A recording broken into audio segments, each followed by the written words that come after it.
My future mother-in-law laughed behind my back, calling me a clueless doormat. I'm 32, and next month I'm marrying my fiancée, Deborah, who's 31. We've been together for 2 years, and I proposed just a month ago. I'm head over heels for this incredible woman and can't wait to spend my life with her.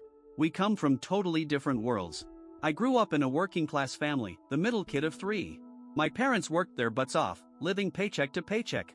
Deborah, on the other hand, grew up in a wealthy family. Her dad was a successful businessman who gave her everything.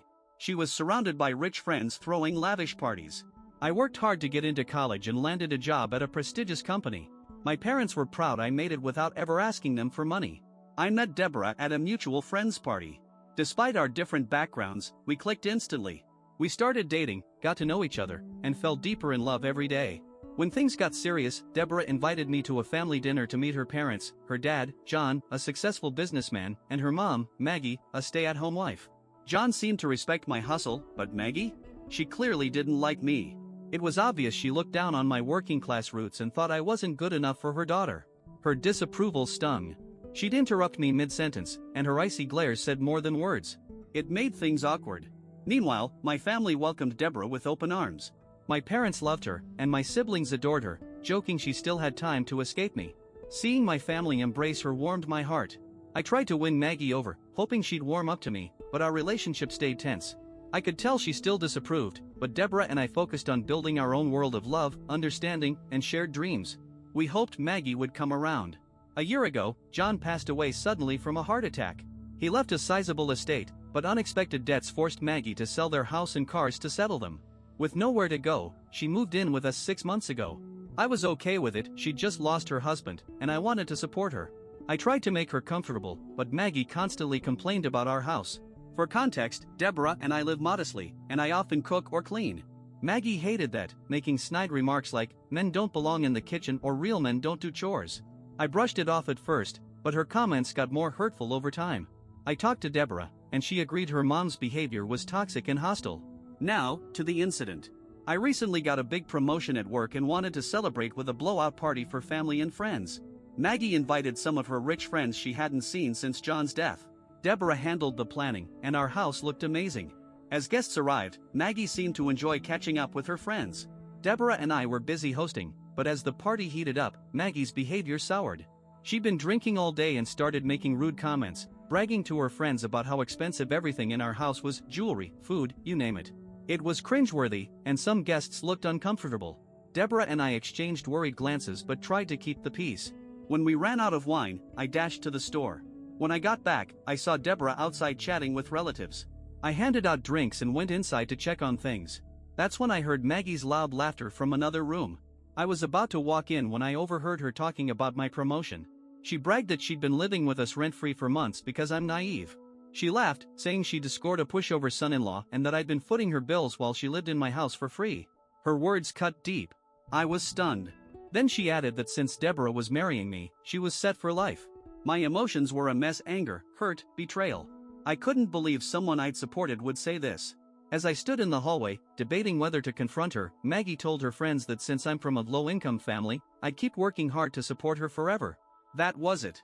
I couldn't take it anymore. Bottle of wine in hand, I walked in. The room went dead silent.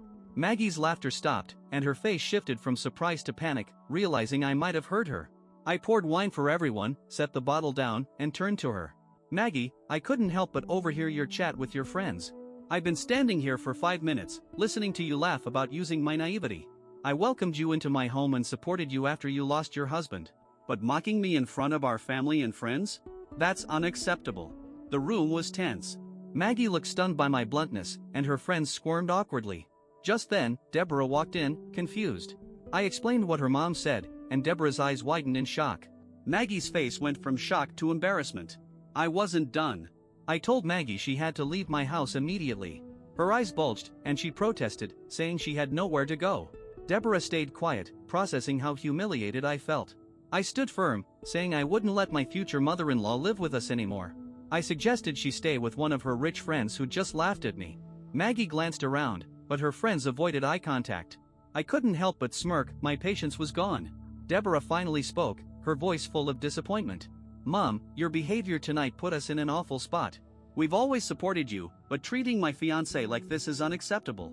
Maggie, caught between her daughter's judgment and her own shame, tried to apologize, but I wasn't hearing it. Still fuming, I left the room. The party ended soon after, and Maggie left to stay with a relative. Afterward, I got mixed reactions.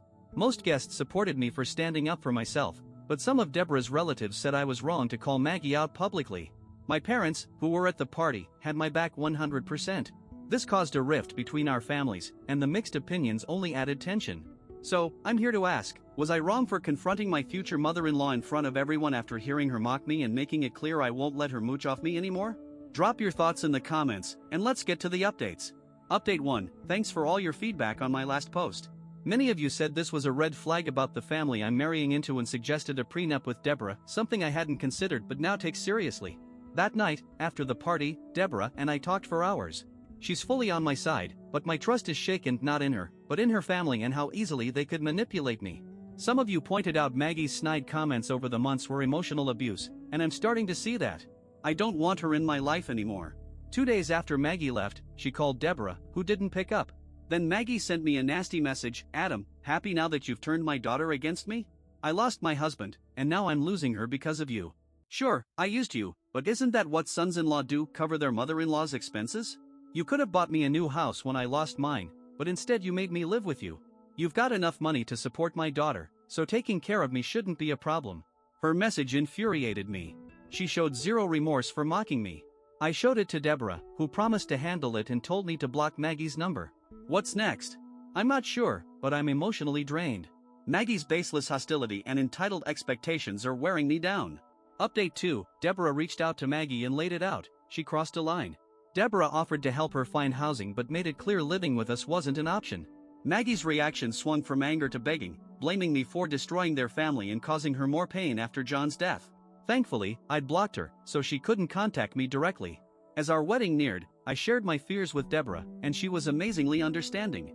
She agreed to sign a prenup to ease my worries, which made me feel guilty for doubting her because of her mom's actions. That talk brought us closer, and we started getting back to normal. Then, a few days later, Maggie showed up at our house unannounced. I was home alone when the doorbell rang. She came to settle things, unloading accusations and anger. I invited her in to sit, and she claimed I'd ruined her relationship with Deborah forever, blaming me entirely. Her words dripped with resentment. You think you can control everything? You took my daughter from me and now want me out of her life. She's my family too, and you can't dictate what we do. Her attacks got personal, accusing me of isolating her from Deborah and saying she had every right to live with her daughter. I took a deep breath, staying calm. Maggie, this isn't about pushing you out. It's about peace and well-being in our family. Your actions and words make a healthy environment impossible. I'm not isolating you, I'm setting boundaries. This isn't about control, it's about protecting our relationship. Just then, Deborah came home from the store. I sighed in relief, knowing she'd handle it better. She was shocked to see her mom but checked on me first, her eyes full of concern. I nodded, grateful she was there. Maggie turned on Deborah, accusing me of controlling her life and refusing to leave our house since Deborah would live there too. She even claimed I was tearing their family apart after John's death. Deborah, visibly frustrated, reminded Maggie she hadn't apologized for her party comments and had no right to live in my house just because we're getting married. Maggie's anger flared when Deborah took my side, escalating the tension. I didn't want things to spiral further, so I told Maggie to leave or I'd call the police. Her face was a mix of shock and defiance, but she left. After that, I considered taking a break from Deborah and her family. I love her, but I don't want to be stuck in a toxic mess forever. I needed time to rethink our future. Update 3, 4 months since my last update, and I'm thrilled to say Deborah and I are happily married. Our wedding was perfect, filled with love and unforgettable moments. I had doubts last time, but after reflecting, I realized Deborah is nothing like her mom. As we discussed, she signed a prenup, giving us both peace of mind and reinforcing our trust and respect. Maggie was the only missing guest. We invited her. I didn't want Deborah to exclude her only living parent, but Maggie chose not to come, her anger over past conflicts outweighing everything. I felt sad for Deborah, who missed her mom on such a big day, but our wedding was full of joy, surrounded by supportive friends and family. We're grateful for everyone who celebrated our new chapter. Update 4, married life is amazing. Deborah and I cherish every moment, from lazy Sunday breakfasts in bed to cozy nights reading together. Our love keeps growing, and we've settled into marriage effortlessly. Recently, I took a big step for personal growth. Inspired by your advice, I started therapy. It's helped me understand myself, express my thoughts, and navigate family dynamics. Therapy's been key in healing emotional wounds, especially from Maggie's actions, and strengthening my communication with Deborah. When I felt ready, we reached out to Maggie. It was awkward, but I knew how much Deborah loves her mom and didn't want her to lose that bond. We invited Maggie for dinner to talk. She'd been staying with relatives since the incident and seemed surprised but curious about reconnecting with Deborah. Over dinner, we started with small talk. Deborah took the lead, expressing her desire for healthier relationships between me and Maggie. She shared how much she loves us both and wants us to get along. Maggie slowly opened up, admitting her actions stemmed from grief and uncertainty after John's death. Those emotions clouded her judgment, and she apologized for hurting me. I could tell she meant it. We discussed steps toward reconciliation and emotional, tear-filled talk full of honest apologies. Deborah was a bridge between us, guiding the conversation. By the end, over a great meal, we felt relief and hope. The past isn't fully healed, but we laid a foundation for moving forward. Since then, we've seen Maggie at other family events, and things are less awkward. Our relationship's improving, though I doubt I'll ever be comfortable enough for her to live with us again. Forgiveness takes time, and I'm patient. What do you think of this saga? I believe I was right to stand up for myself, but Maggie could have avoided this by mending things early. Why escalate it, especially if it risks her bond with Deborah? Skipping the wedding was next level petty. Drop your thoughts in the comments, check out our last video, link here, and thanks for watching.